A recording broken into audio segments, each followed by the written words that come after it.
Welcome to the You at Your Best podcast. I'm your host, Morgan. Before we get into the episode, let me give a little bit of an introduction for anyone who's new. If you like listening to someone process life in real time, or you are neurodivergent, an overthinker, a perfectionist, or maybe feel things deeply, this is the podcast for you. This is a non-professional, very human podcast about choosing authenticity over performance. My goal is to remind you to always come back to yourself. I talk about very deep things. I don't avoid vulnerability, but I trust you to know what resonates, what feels safe, and what might be too much for you right now. And I also share a journal prompt at the end of every single episode to help you think. So join me if you want to create a life that actually feels like you, so that you can become you at your best. All right, let's go ahead and get into this week's episode. Hello, I hope you're doing well. I'm recording this intro on Saturday, so the day after I recorded the episode,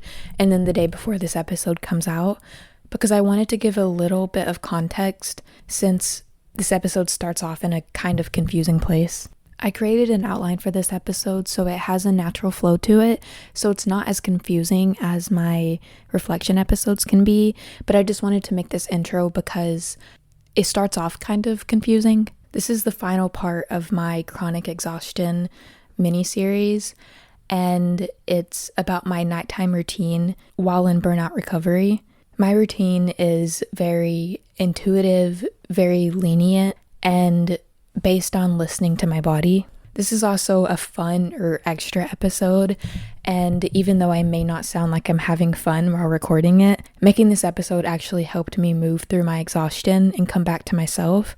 So it's coming from a very positive place, even if my tone doesn't reflect that. This episode was recorded in a moment of really deep exhaustion. I was physically, mentally, and emotionally drained, and I chose to record anyways because I felt like I really needed to express myself. I start off the episode by talking about work and what I've been going through at work, just to get it off my chest, and then I naturally move into my nighttime routine, so don't be alarmed if it starts off in a way that feels disconnected from the title. It'll get back to the actual point of the episode actually pretty quickly. Also, because I was so exhausted, my voice isn't as clear as it normally is, and there may be moments where it's harder to understand or the captions are kind of off because they're auto-generated. So just know that this episode is a little slower, a little heavier, and very real, but also very positive. All right, let's get into it. Hello, I hope you're doing well. I wasn't sure that I was going to be able to record this episode this week. I have been working nonstop, and it's honestly been really exhausting, and I've been feeling really sad and also really angry, like so much anger that I'm not used to having. Because I'm in burnout recovery, working so much has been really hard because I refuse to let myself become numb again, which means that I feel everything that's going on and that's happening. And I can't just turn the emotions off because I refuse to let myself do that, because I can't go back to chronic exhaustion and burnout and overworking myself or ignoring how I feel, which means that I am just like really struggling. I'm so angry. I've never been this angry in my entire life. And I'm so overwhelmed. I've been having migraines all week because my job is just so draining. And it's weird for me because most of the time outside things don't really impact me that much. Most of the time my brain is so loud and I'm already struggling so much with my own issues that my outside environment doesn't really impact me the same way that my brain does. But through healing, I'm getting to a place where I'm starting to look more at the things that I need to heal in my outside world. And the other day while I was working, I literally just felt so disgusted with my job and how things are going. And most of the time at that job, it's fine because most of the time I work part-time. So I have a lot of time away from that really toxic environment. And most of the time I'm really good at just ignoring things and keeping myself separate. I have these natural boundaries whenever I go into work most of the time. But here lately, some really bad things have happened. Like my coworker, whenever I was working, had a really bad meltdown one day and was slinging things and screaming, and my boss didn't know how to handle it correctly. and I just shut down. I couldn't speak. I was so terrified. And then like my job was just so physically demanding that I'm just so tired. And that's the reason why I thought that I probably wouldn't be able to make a podcast episode this week, which made me sad because my podcast is how I express myself, and not being able to express myself is literally so painful. But this morning, my boyfriend is watching our daughter. He let me sleep in, and I woke up just feeling horrible. So I journaled, and I realized that even if it does take energy, what I really need right now is to just express myself and make a podcast episode. So that's what I'm doing. And I'm also sick, so my voice is like kind of scratchy. But this week's episode is about my night routine and what I've been doing every single night to work through my chronic exhaustion. It's part 3 to my other chronic exhaustion episodes. This is going to be a quick episode. It's going to be super simple, super easy, something that you can come back to whenever you really need a reminder to take care of yourself, and something that I can even come back to whenever I need a reminder. This routine is very flexible. It's slow and it's intentional. It's not about doing rest right. It's more about listening to your body and listening to your intuition. It's very simple. For me, this routine is about learning to trust myself through trial and error. It's never fully consistent. There's like a pattern that I do every single night, but each night looks a little bit different. And I choose rest based on my energy and how I feel in the moment, and less on strict rules. And honestly, sometimes being consistent, and other times whenever I can't, just scrapping the consistency and doing whatever I can do in that moment. Okay, so let's start at the very beginning of the night at 9 p.m. after we give our daughter her Keppra, and then we lay her down for bed. We kiss her on the head, tell her good night, I love you. And she's so cute. She's just rubbing her eyes, drinking her bottle of water, slowly falling asleep. And it's just the cutest thing ever. And then we quietly close the door and walk out. And then afterwards, Hunter and I, we just have like a quick moment of relaxation, because as soon as we close that door, it's like instant relief. My shoulders drop and the weight of the day is finally off of my shoulders a little bit. Usually me and Hunter just hug or talk to each other. Sometimes it lasts longer. Most of the time it doesn't. And during this moment, the apartment gets quieter, and it's like the first real exhale of the day. And then after I hug Hunter, or we just have a short conversation or whatever happens, I usually don't have the energy for a lot. I am just so tired. So I go straight to the bathroom, and this is like my first self-care entry point, I guess you could say. I have the privacy of being alone, relief of no one needing me, and the first thought or feeling that I get is just, I'm so tired. Most of the time it's just physical, emotional, mental, and just full body exhaustion.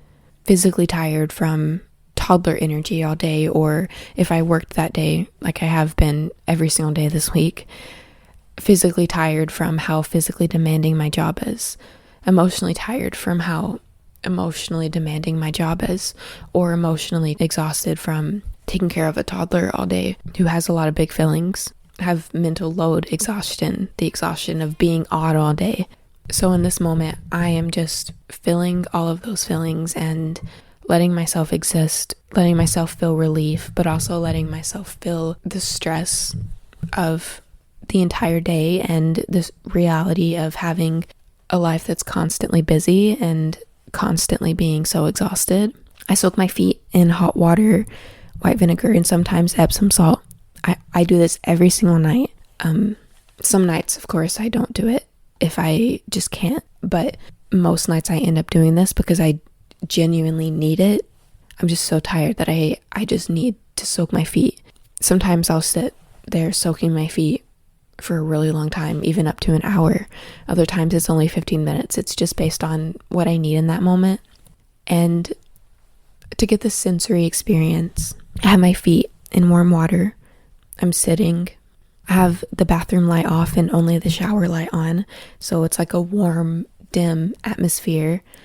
Our bathroom is usually a huge mess. It's always messy. So there's clothes on the floor. The trash can is full. It's a very lived-in bathroom. The counter is messy. but I just exist in that exact moment. And I have privacy finally time for me. And it feels so relieving. And as I'm sitting there, I choose some kind of stimulation for myself, depending on what my nervous system needs in that moment. There's no correct way to wind down for me. I kind of choose based on my brain state. So sometimes my brain is thinking so much that I just need something that's more overstimulating to distract me. So like scrolling on Instagram, like doom scrolling, being mindless for a second. Whenever you live a life where you're constantly turned on, your brain is constantly turned on, being mindless is one of the most important things that you can do for yourself. Other times I am just way too overstimulated and doom scrolling would cause me to crash, or I have a migraine, so doom scrolling would cause me to just like feel even worse. So during those times I'll read a book. Sometimes I need something quiet and grounded. So just sitting there, or sometimes I'll even take my computer in there with me and plan a podcast episode. I just kind of ask myself, like, do I need more stimulation right now or less stimulation? And it changes night to night. It just depends on the moment and whatever I'm feeling in that moment, whatever I'm needing in that moment, that's what I let myself have. So to look at the sensory aspect of it, because that's what really helps me feel grounded, I am sitting in the bathroom with the dim light, with my feet soaking in warm water. My shoulders finally drop. It's the second layer of relief for my night routine. The first is whenever we close Clemmy's bedroom door. The second is whenever I'm just sitting there with no responsibilities. I get to just exist as I am. And then after all of that, I'll get in the shower. This is my next layer of kind of letting go. My shower is usually for like self-expression and presence and letting my imagination run wild, being alone with myself fully. And just like with everything else with my night routine, it's different each night what I need. Some nights I need more sensory presence, so like smelling the shampoo or looking at my shampoo and seeing the shimmer in it, putting a body scrub on very slowly and noticing all of the little areas where I'm touching my skin.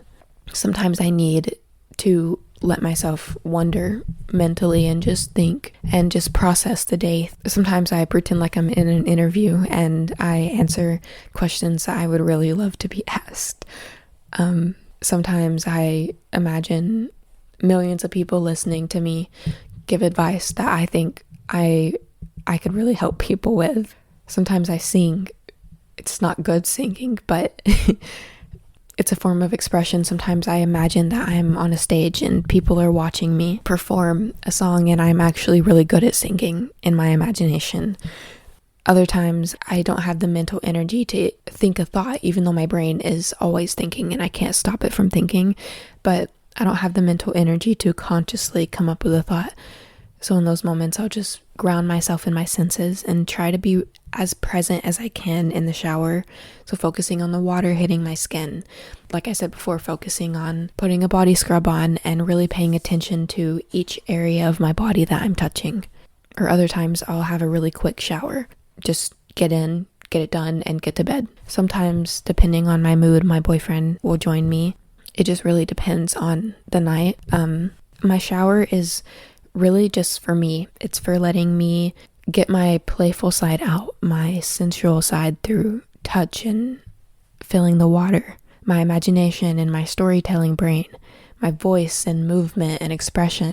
My shower is just for giving myself whatever I need in that moment and not holding myself to this high standard of like, you have to exist in a certain way. I have to exist exactly how I need to in that moment. And that's how I truly let myself have the relief that I need. And then next, after my shower, this is the part that I always dread. Getting out of the shower is so hard. Like pulling myself out of it and remembering everything that I have to get done before I can finally just go lay down. It's horrible, especially whenever I'm exhausted. I have to brush my teeth. I have to do my skincare. I have to get dressed. I have to dry myself off. I have to deal with the sensory feeling of being wet. It just doesn't feel good. It's not nice. I look around at our messy bathroom and I'm extremely overstimulated after I get out of the shower. But despite that, whenever I let myself be fully present, I actually feel at peace during that time, even if I'm overstimulated. This moment is important in this routine, not because it's an easy moment, but because it's a real moment of my night routine, and I am actively choosing to take care of myself even whenever it's exhausting. So I do my skincare, and I do brush my teeth, and I brush my hair, and I get dressed. But to make it a little bit easier, I try to focus on my senses. So I'll focus on wrapping the towel around my body. I'll focus on the feeling of the cold air hitting my skin. I'll focus on my feet drying on the rug. Whenever I'm doing my skincare, I try to be present and romanticize it as much as I hate doing it, because I have very dry, sensitive skin, so I have to do my skincare. But it's very minimal. It's a very simple routine so that I don't get a really bad breakout. And then I brush my teeth, which fucking sucks. I hate brushing my teeth. And some nights, in all honesty, if I'm really overwhelmed, I give myself the permission to not brush my teeth and not do my skincare if I really can't. I put lotion on my feet because my feet are so dry all the time, and whenever you have dry feet and you're constantly on your feet, they're fucking sore. Even if I don't want to, I put lotion on my hands and give myself a foot massage, and then I put socks on right on top of that to keep that lotion in, and then I get dressed, and then finally I can leave the bathroom and I go into the living room where Hunter usually is. I'll give him a hug. Him and I will just kind of coexist together for a moment, and then I can finally go to the bedroom and close the door, and that's like my deepest exhale of the night. It's like the final separation from all of my responsibilities. I can fully be myself again. No caregiving, no pressure to work unless I want to. Sometimes I want to work on my podcast. I have a million options once I go into the bedroom. I can read. I can blast music in my earbuds. I can do yoga.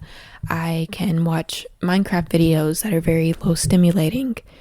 I can text Hunter to come in for intimacy and connection.